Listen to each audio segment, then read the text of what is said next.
My name's Dave DeBow, founder of MoneyPartnerFormula.com, and this show is built for everyday real estate investors who are actively doing deals and looking to scale using other people's money. So if you're an active real estate investor and you want to get featured on this show to talk about your own real estate and capital raising experiences, then just go to daveinterviewsyou.com. Now let's get rolling with this episode, and remember to subscribe for daily interview content. Hey folks, welcome back. Today we've got a special guest zooming in all the way from beautiful Houston, Texas.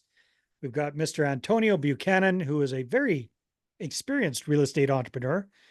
He does a variety of different things, all the way from wholesale deals to fix and flips to multifamily deals.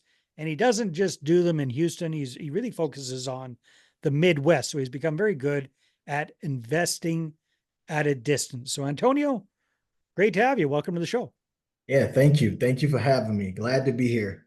I'm glad you're here too, my friend. All right. So first things first, we're doing this interview mid-September 2024. Give us a quick little snapshot, if you will, of what Antonio's real estate investing business looks like today. What do you do? What's the portfolio look like? I know you do a variety of different things, but where does it tend to skew? Yeah, absolutely. So I consider myself to be an expert, and when it comes to investing out of state. To date, I have owned properties in over 11 different states, from the East Coast to the South to the Midwest. I kind of stay away from the West Coast a little bit, so those three areas. And so I do a variety of things, from fix flip, wholesale, and I have a rental portfolio. When I first started out, I was doing a lot of creative financing type deals, single family homes. And then I quickly realized that, hey, if this one property, single family home, if this tenant stopped paying me, I'm going to be responsible. So I quickly scaled up to I'm multifamily. thinking that might have happened once or twice. Is that what I'm hearing and reading between the lines there, my friend? Yes, I absolutely. know your pain. I know your pain. Yes, Yeah. absolutely. So I quickly scaled up to multifamily units. I actually went from purchasing like one single family home to a duplex, and then I went straight to a 12 unit.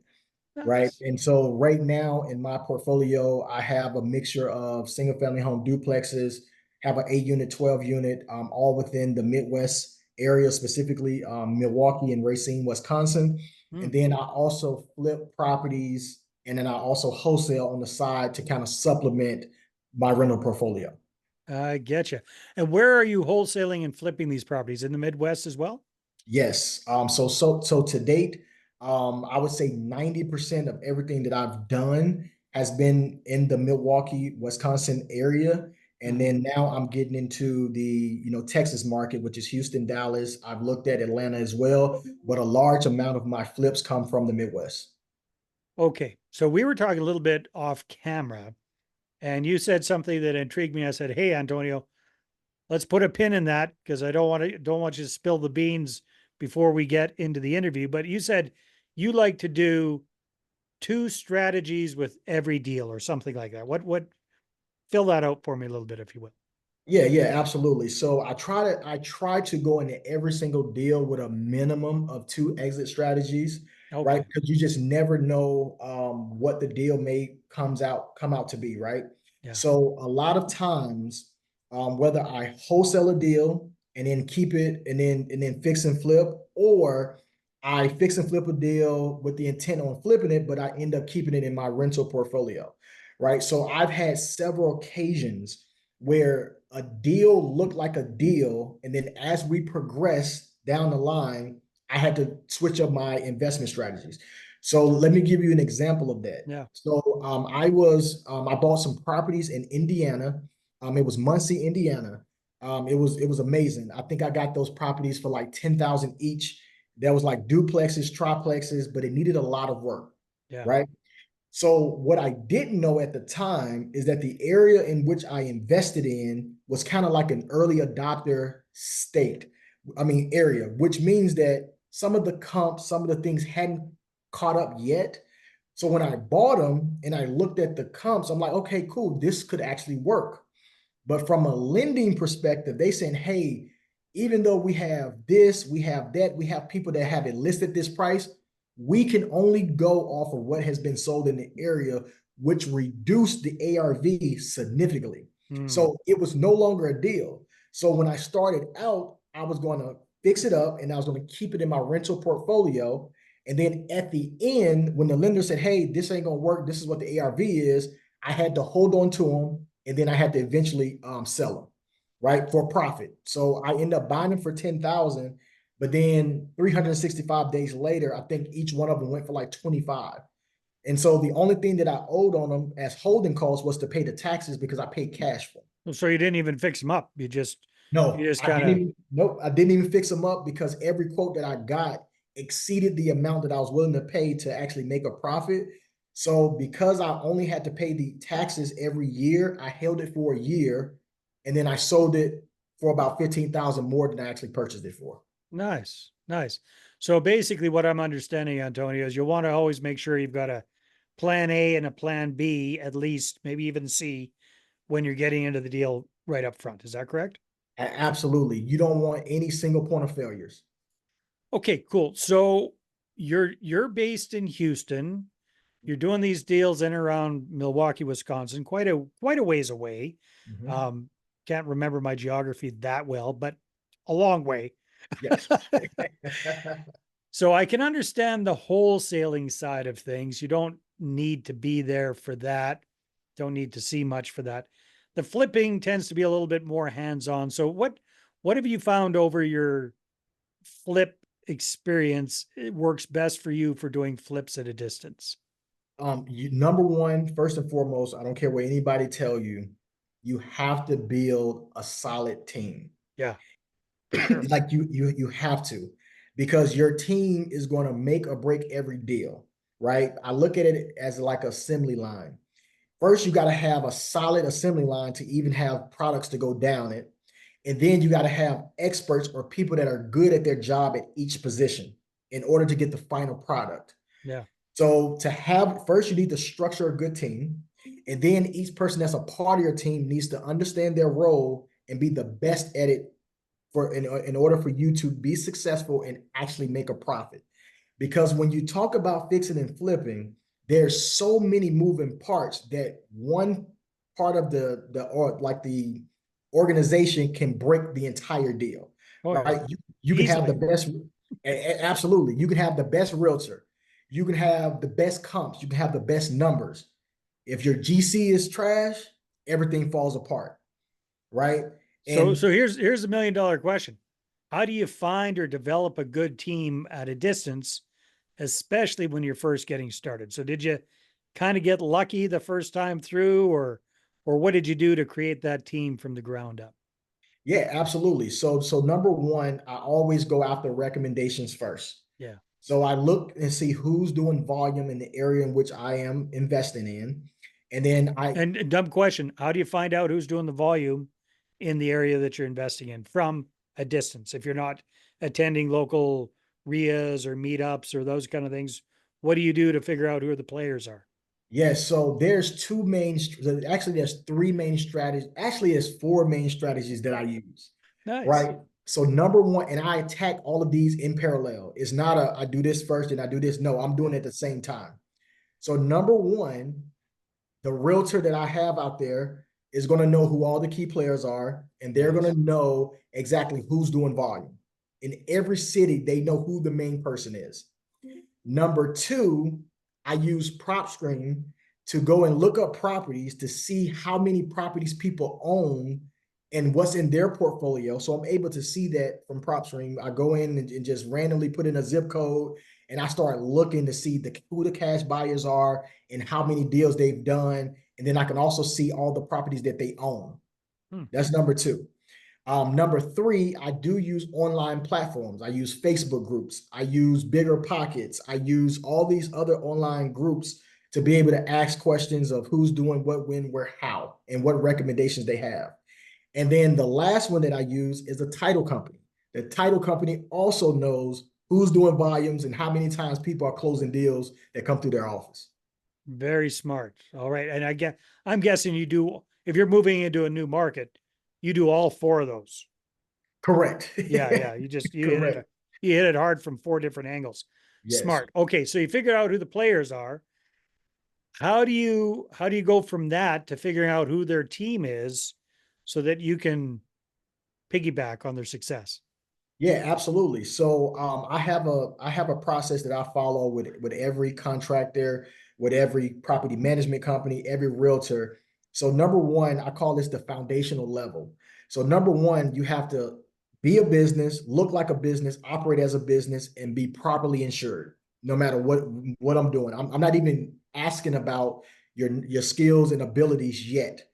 I want to make sure you have a business name. Okay, you have a business name. I need to be able to search you online and I need to be able to look you up on the state's website.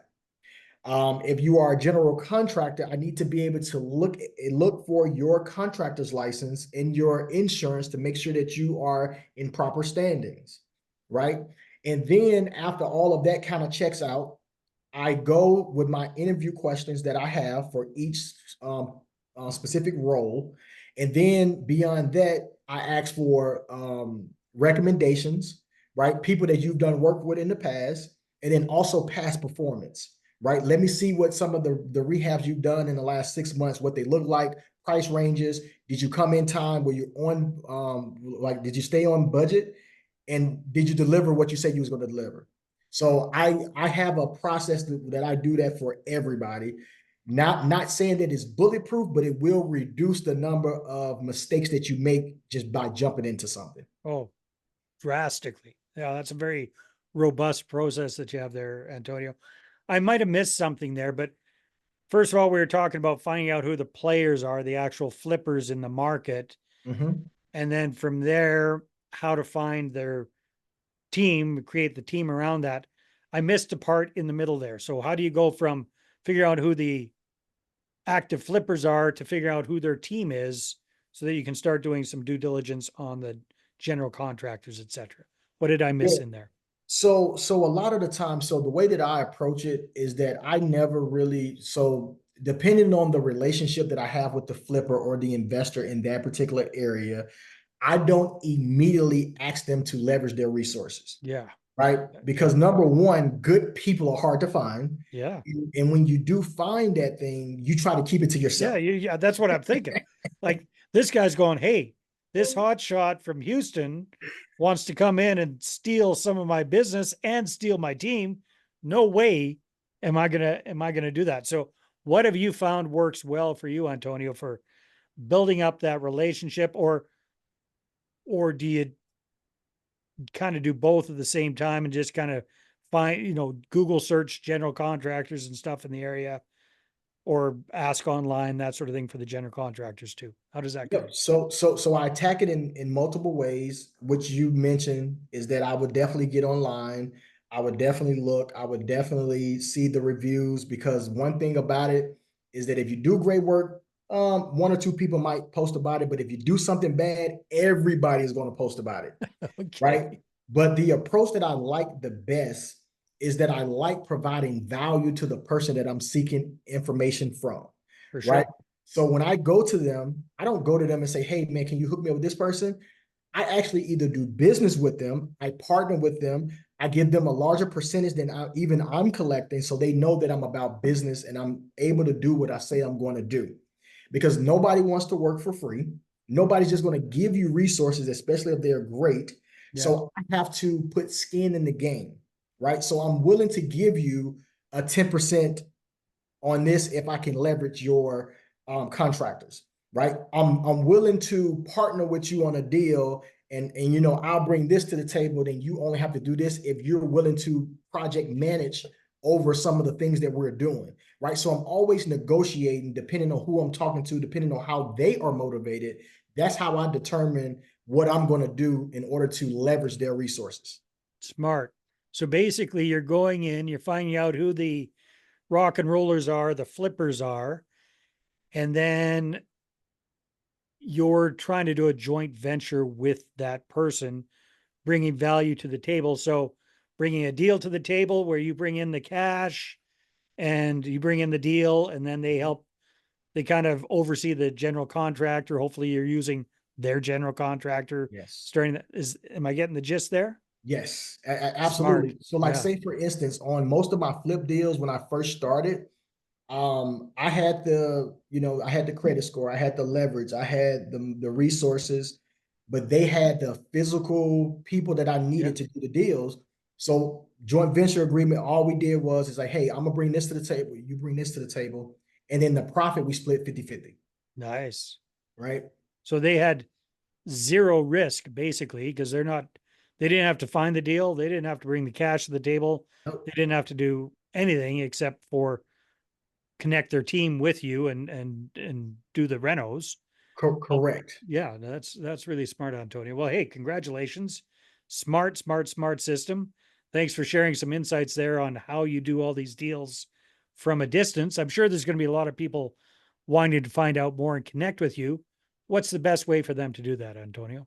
Yeah, absolutely. So you can look me up on social media, specifically Instagram at Antonio Buchanan underscore. That's ANTONIOBUCHANAN underscore. I'm on Facebook. You can look up Antonio Buchanan.